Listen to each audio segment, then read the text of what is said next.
Imagine, if you will, a political party that spends 14 years in the wilderness, supposedly learning from its mistakes, only to arrive in government with the grace of a unicyclist on an ice rink.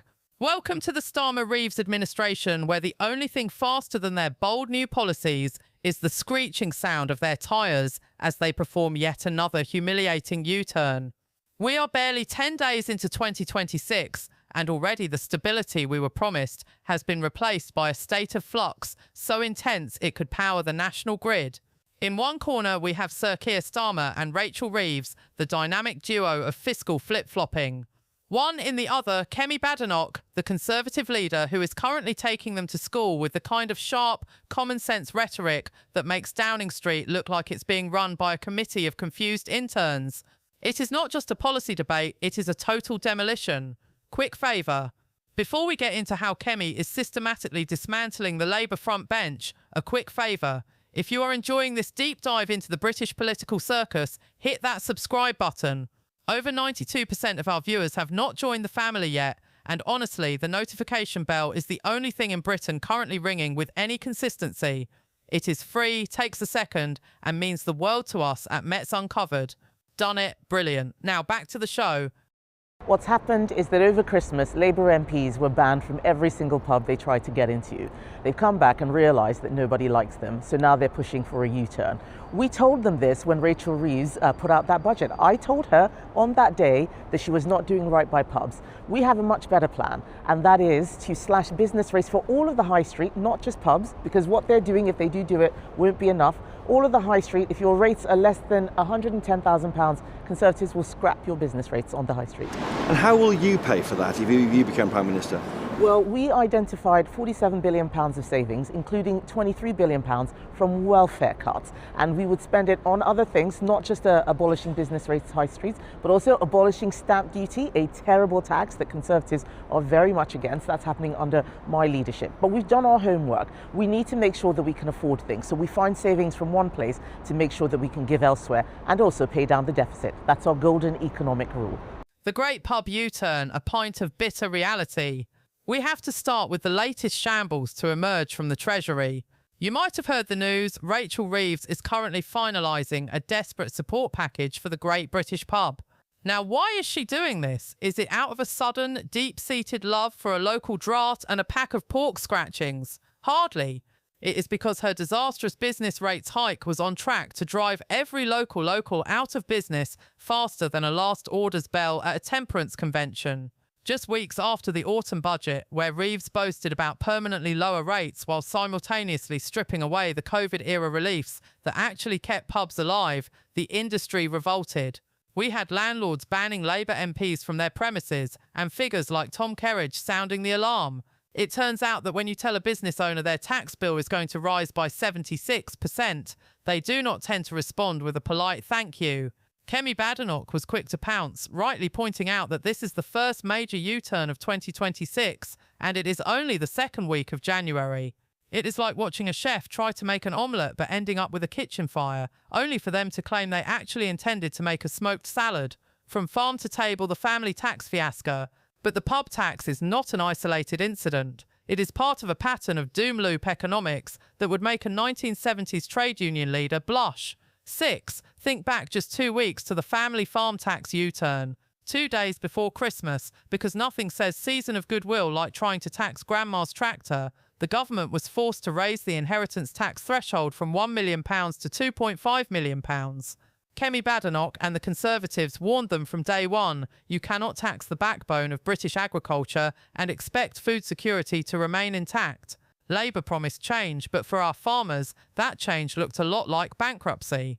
It took thousands of tractors descending on London and a petition with over 300,000 signatures for Starmer to realise that rural Britain is not just a backdrop for his PR photos, it is a working, breathing part of our economy.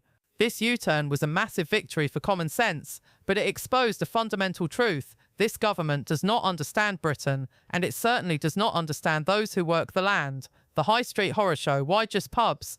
This leads us to a crucial point that Kemi Badenoch has been hammering home in the House of Commons. Pubs do not exist in a vacuum. A pub relies on footfall from the nearby bakery, the local gym, and the independent clothing shop. While the government is busy trying to save face with publicans, they are letting the rest of the high street burn. Why should a cafe or a restaurant be clobbered with a jobs tax, a levy on businesses just for the crime of employing people, while the pub next door gets a last-minute reprieve? It is erratic, it is unfair, and it is a recipe for urban decay. Labour treats our high streets like cash cows to fund their own pet projects and union-backed handouts. Kemi's argument is simple. If you protect the pub but let the butcher and the gym collapse, you still end up with a ghost town. It is like fixing the radiator in a car while the engine is currently falling out onto the motorway. She will go down as the country's worst ever Chancellor.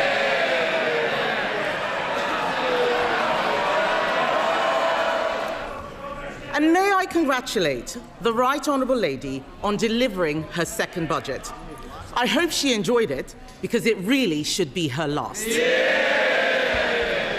It's a total humiliation, Madam Deputy Speaker. Last year, she put up taxes by £40 billion, the biggest tax rate in British history. She promised that she wouldn't be back for more. She swore it was a one-off. She told everyone that from now on, it would be stability and she would pay for everything with growth. Today, she has broken every single one of those promises. If she had any decency, she would resign. At the last budget, she said she was proud to be the country's first ever female Chancellor. After this budget, she will go down as the country's worst ever Chancellor.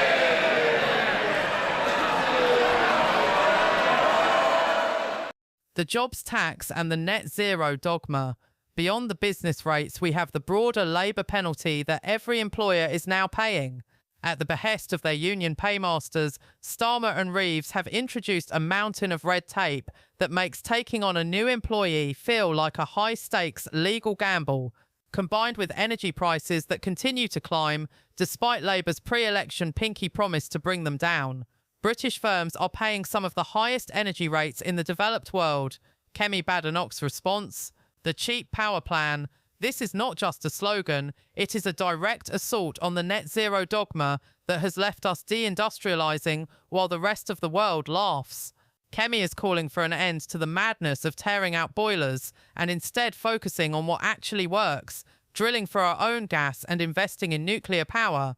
Her plan would not just save the average family £165, it would save the average restaurant nearly £5,000 a year. That is the difference between a business surviving and a for lease sign appearing in the window. A bold Conservative alternative, abolishing the burden. So what is the alternative to this Labour shambles? Kemi Badenoch has laid out a blueprint that is as bold as it is necessary. First, the Conservatives are proposing to abolish business rates entirely for thousands of small high street businesses. No more tinkering, no more reliefs that disappear when the Treasury gets greedy. If your business pays less than £110,000 in rates, you pay zero, zilch nada. This would breathe life back into our communities, lower prices for hard-working families, and finally stop the greedy hand of the Treasury from suffocating those who have gone out on a limb to start a local shop. And how do we pay for it? By applying the golden economic rule, cutting the bloated civil service, and tackling a welfare bill that has spiralled out of control under Starmer's watch. Rachel Reeves is using Richard Hughes, the former head of the OBR, as a human shield. The fact is, this is now turned into a political crisis for the Prime Minister and his Chancellor. This is a classic example of do as I say, not do as I do. Rachel Reeves should be resigning because she also had leaks which went on for 3 months right up until the budget was announced. So if the OBR chief is going, then she should go too. The verdict, credibility in tatters. To govern is to choose, and Sir Keir Starmer has made his choices crystal clear. He has chosen the unions over the entrepreneurs. He has chosen the work-from-home culture over the high street. And he has chosen doom-loop taxes over economic growth. Kemi Badenoch has rightly stated that the credibility of the Prime Minister and the Chancellor is now shot. When every major policy you announce is liable to be junked within weeks, you are not a government, you are a temporary administrative error. The Conservatives under Kemi's leadership are proving that they are the only ones on the side of the high street and the hard-working families of Britain. We are seeing a leader who is witty, sharp, and unafraid to call out the total incompetence of the current regime. As the local elections in May approach, the public is starting to see that while Labour promised stability, all they have delivered is a series of expensive mistakes. Thank you so much for watching the British Report. We will see you in the next one.